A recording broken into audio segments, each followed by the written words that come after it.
Hello friends, welcome to my channel life skill forum. मैं हूं संखना पंचाल और आज हम ये वीडियो में कुछ creative and affordable baby shoot के पिक्चर्स देखेंगे।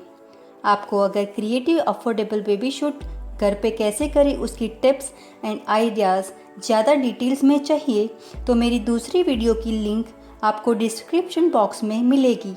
वहाँ जाके आप डिटेल्स में वीडियो देख सकते हो।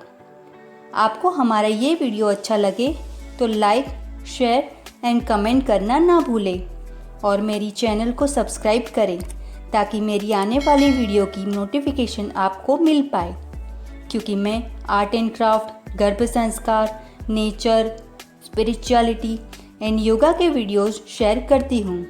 So let's get started for the creative clicks.